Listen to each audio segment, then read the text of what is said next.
Ella es docente universitaria, fue camarista en la ciudad de Buenos Aires y además integra la Asociación Pensamiento Penal. Mirta, muy buenas tardes, ¿cómo le va? Alicia Rivas la saluda desde la radio de la universidad. Buenas tardes y agradecida que me llamen y tener nuevamente contacto con ustedes. Gracias, Mirta. Bueno, un poco contábamos, ¿no? Hemos tenido varias veces la posibilidad de charlar con integrantes de la asociación y en el caso suyo estuvo muy cerca en la causa Victoria Aguirre aquí en Misiones, ¿no? Sí, efectivamente, efectivamente. Esa fue una causa que, bueno, por lo que ya me enteré, creo que ahora nuevamente se hace otro juicio, así que no sé, bueno, cómo será eso, pero bueno, insistiremos con nuestra posición en su caso. Es más grave aún porque ni siquiera están planteando otro juicio, lo que quieren es un tribunal para que dicte una sentencia en base a directrices del Superior Tribunal de Justicia. Ni siquiera podríamos decir que habría, que ya sería grave, pero ni siquiera ese es el escenario. Pero bueno. Yo pensé que era de otra manera, pero sí, claro que sí, parece bastante más grave. Más grave. Mirta, y en relación a la charla de esta tarde, un poco lo que decíamos también fuera de aire y anticipando la charla con quienes venimos discutiendo estos temas, una de las preguntas que nos hacemos es cuál es el rol de los comités de prevención de la tortura, estos mecanismos, ya sea en relación a la cárcel, en relación con también las instituciones que gestionan la cárcel. ¿Cómo se piensa esta discusión y esta charla de hoy? Bueno, en realidad hay dos cuestiones. Uno son los comités de prevención de la tortura, que Misiones tiene su mecanismo local y una de las representantes es Gabriela Stefani, que tratan, digamos, conjuntamente con los otros mecanismos locales o el Comité Nacional, tienen una tarea específica de monitoreo de lugares de encierro, que no necesariamente son cárceles, pueden ser también lugares de encierro de salud, por ejemplo. Ellos tienen como una misión específica relacionada con eso.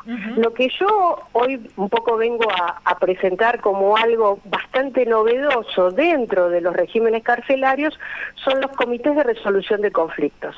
Digamos, que es otra cosa aparte, no tiene que ver una cosa con la otra. El comité de resolución de conflictos lo que tiende es a mitigar los dolores del encierro, descender los índices de conflictividad carcelaria, poder establecer un vínculo y básicamente pensar que en el encierro hay una comunidad penitenciaria, que no solo están los privados y privadas de la libertad, sino que también están los funcionarios y funcionarias que administran la cárcel.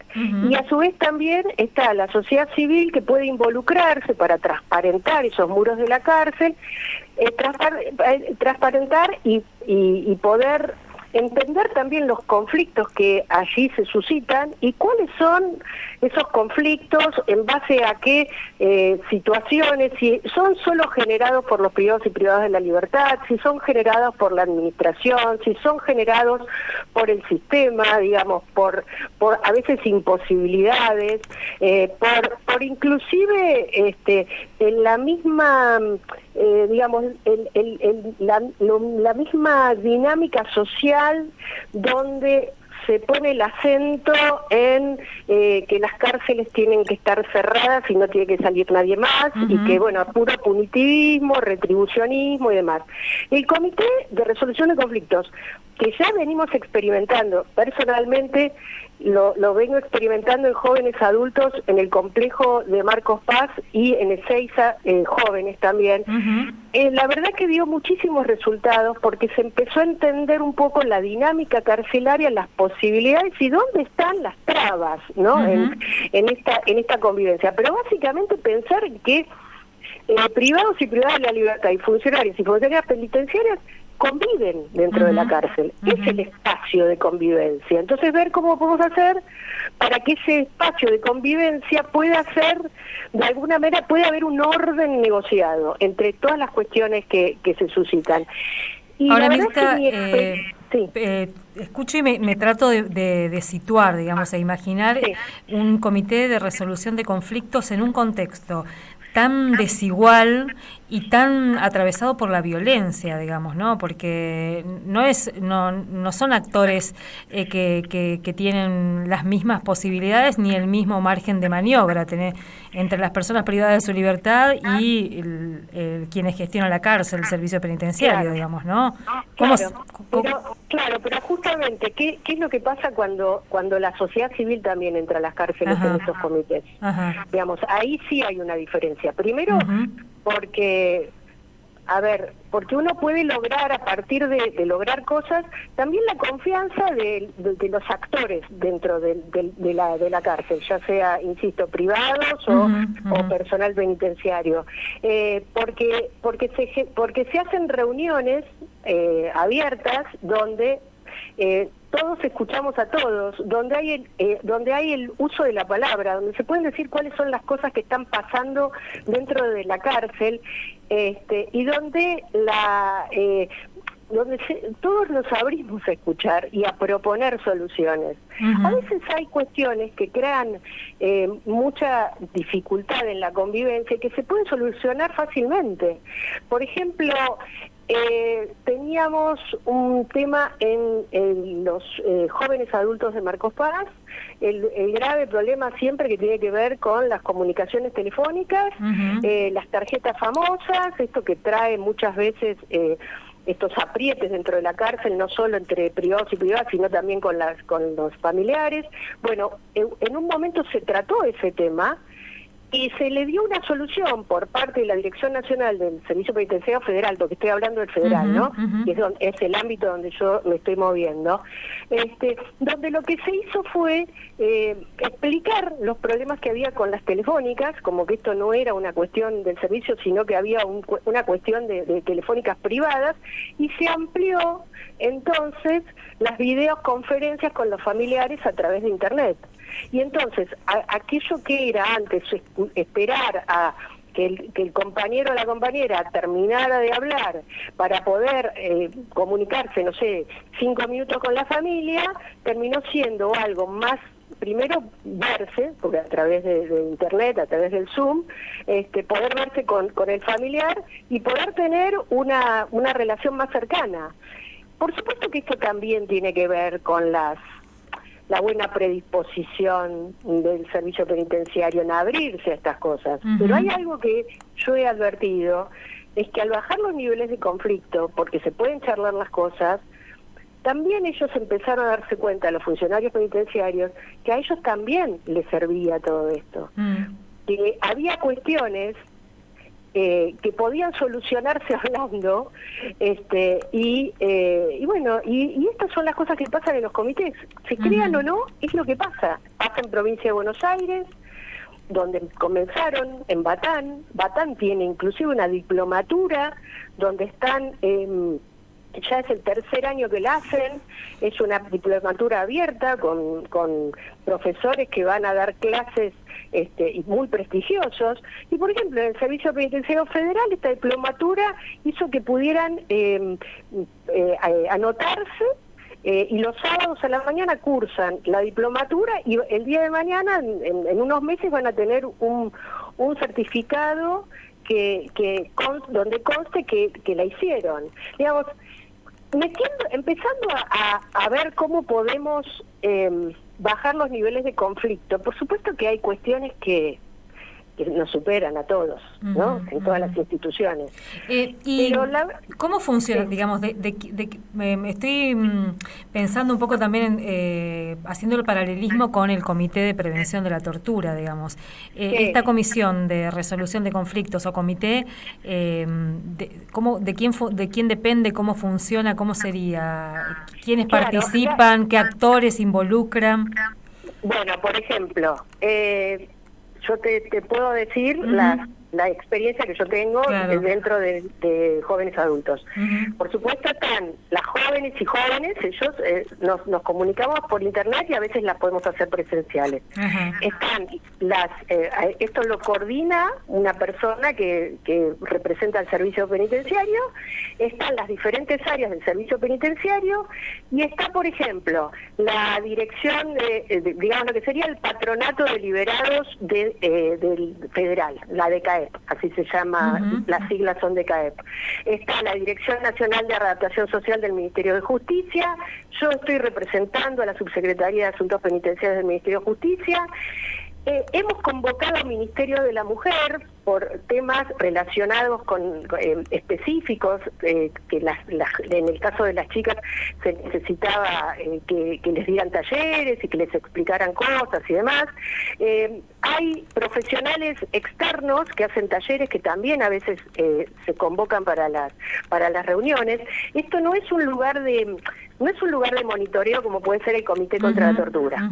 Esto no es un lugar oficial como es el Comité contra la Tortura. Esto es algo que democratizó un poco más la palabra, porque cuando yo empecé con esto, funcionarios del Servicio Penitenciario Federal me decían, pero nosotros tenemos comités de convivencias. Sí, pero el Comité de Convivencias pasa esto que vos habías advertido, esta relación de desigualdad que hay entre el privado de la libertad con el funcionaria penitenciaria, donde ahí se habla de otra manera. Acá no, porque acá no tenemos, no es un lugar donde se reta, donde se dice tenés que portar bien, qué te pasó con fulano, que te peleaste. No, acá es, a ver, ¿cuáles son las necesidades básicas que ustedes tienen para transitar este periodo de su vida y hacerlo un poco más amigable, por decirlo de alguna manera? No sé si se entiende la diferencia entre unos y otros. Si no, hoy a la tarde voy a tratar de explicarlo mejor. No es fácil de entender. No es fácil, además, porque vuelvo a ese contexto, ¿no? Para quienes conocemos un poco la cárcel o las cárceles, es tan asimétrico todo, es tan arbitrario todo, que, qué sé yo, nos pasa que un día podés entrar con peras y al otro día no entran las peras, un día entran las manzanas, al otro día un día puede entrar una serie de cosas que después rápidamente cuando uno objeta te lo ponen en una resolución, te muestran un papelito firmado y es como si fuera palabra santa, digamos, ¿no? Obviamente esto es un cambio de paradigma, obviamente, y es un trabajo de mucha paciencia, de idas y vueltas. Yo durante muchos años fui jueza y durante muchos años recorrí las cárceles, conozco mucho, lo conozco desde otro lugar, lo conozco de un lugar donde uno iba y se le acercaban para que no vieran lo que no tenía que ver, aunque uno lo puede ver igual. En este momento mi relación en estos temas no es igual, digamos. Yo no voy a monitorear la cárcel, voy a ver qué es lo que está pasando ahí y cuáles son los motivos que llevan al descontento, que por eso no son cosas de suma importancia. Por supuesto que uno tiene que... El otro día en un comité una chica me decía, una privada de la libertad, me decía, yo estoy acá y no tengo ganas de estar acá y no tengo ganas de convivir con mis compañeras porque no las conozco, pero yo sé que no me queda otra, entonces trato de ver cómo puedo hacer para que mi vida en prisión sea mejor. Y para eso y bueno, a mí me gustaría que empezaran, que los fines de semana tuviéramos alguna actividad, que los días de semana bla bla y así, y entonces ahí empezó a gestarse una situación donde una chica decía, nosotros ni siquiera tenemos televisor en el pabellón porque parece que uno lo rompió, entonces bueno, y ese día se gestionó un televisor porque para gestionar ese televisor habían hecho un expediente y hacía como 2 meses que estaban tratando de conseguir. Y se consiguió en el día, digamos. Y bueno, y eso baja el nivel de conflicto, porque si esas chicas por lo menos el fin de semana no hacen nada, todavía no se logran los talleres, pero por lo menos ven la televisión, bajan el nivel de conflicto y de violencia. Digamos, es difícil entenderlo, es un cambio de paradigma, yo estoy entusiasmada con esto porque está dando resultado y como insisto, la otra vez una compañera decía, esto es un lugar de paciencia, de esperar, de saber que es 2 pasos para adelante y 4 para atrás. Pero bueno, las que estamos en esto y nos interesa, obviamente esta y ahí, grupo poblacional, seguimos. Vuelvo un poquito sobre, pensaba, no sé, en los informes que emiten año a año el Comité contra la Tortura de Buenos Aires, que son informes tal vez un poco más crudos y que nos enfrentan a la realidad carcelaria, y esta definición que tienen, ¿no?, de que la cárcel es un sistema de crueldad. Pensaba, bueno, ¿cómo se resuelven los conflictos o se gestionan los conflictos en ese sistema de crueldad? Que si esto es, como vos decís, un cambio de paradigma, si es que eso se puede dar ahí adentro realmente.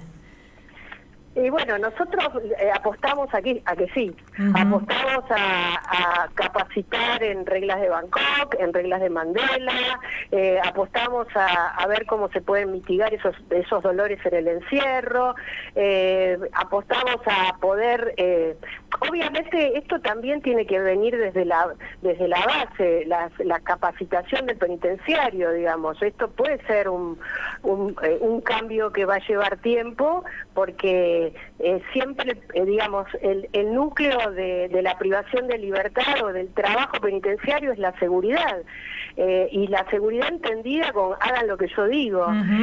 Y la otra vez un penitenciario me decía, la seguridad es trabajo, deporte y educación. Si nosotros podemos lograr eso, hay seguridad. Si los pibes pueden hacer deportes y a la noche llegan cansados, se duermen. No están para seguir dando vuelta porque no hicieron nada en todo el día.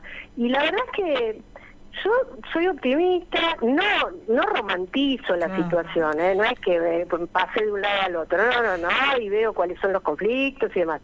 Pero bueno, apuesto a poder poner un grano de arena en esta playa enorme de gente que lo que pretende es simplemente que se pudran en la cárcel. Bueno, uno también trabaja para esa sociedad, porque obviamente en algún momento van a salir de la cárcel, y entonces uno tiene que tratar de ver cómo puede hacer para que cuando salgan no salgan, sí, con ese odio hacia el otro, ¿no?, con esa bronca por la crueldad de la que vos hablás.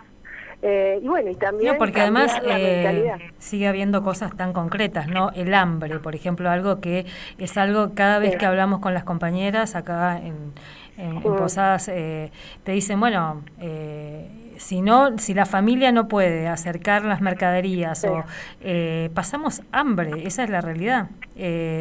O la comida es y después cuando hablas con los familiares y te dicen, pero a mí me cuesta muchísimo, no solamente llegar con las mercaderías y demás, sino me violenta la requisa, es horrible la requisa. Bueno, por ejemplo, yo recuerdo una vez que interví en un comité de provincia de Buenos Aires, donde lo que se trataba era justamente ese tema, cómo les rompían las cosas y demás, y en ese momento se convocó al jefe de requisa. Y el jefe de requisa en el comité tuvo que dar cuenta de lo que estaba pasando. Otra vez, en Marcos Paz nos pasó, tardaban mucho en ingresar los familiares, entonces los chicos decían, nosotros tenemos 3 horas, pero terminan siendo 2 horas y cuarto. Bueno, esas cosas, obviamente con buena voluntad, con seguimiento, con responsabilidad y con ganas, se fueron modificando.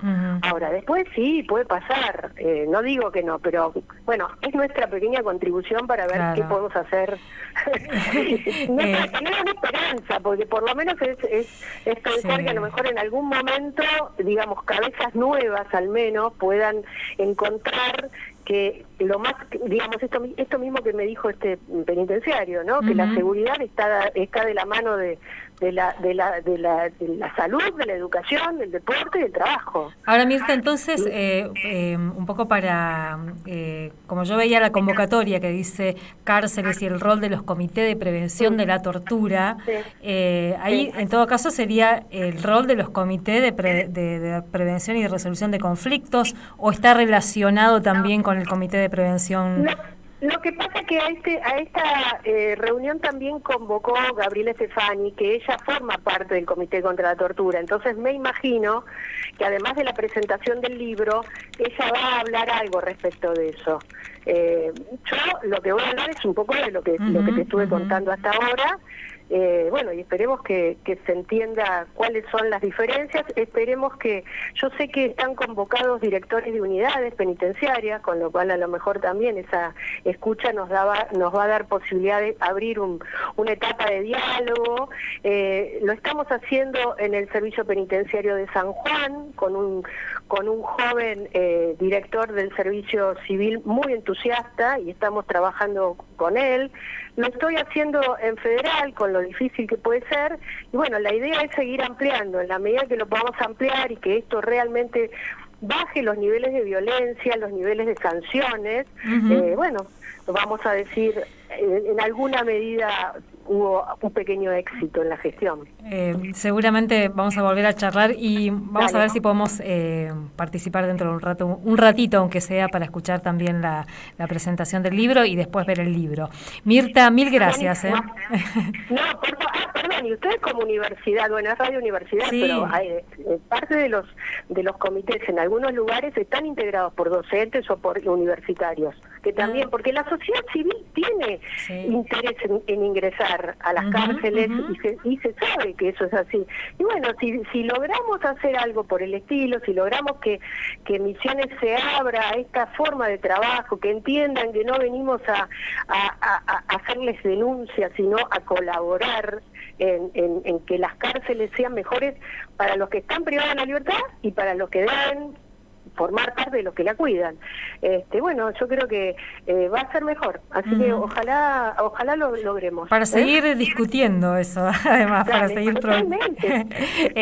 Parte de los debates acerca de la cárcel, ¿no? Así que, claro. Mirta, mil gracias. Un abrazo. No, por favor. Hasta luego. Grande. Adiós. Saludos a la audiencia. Gracias.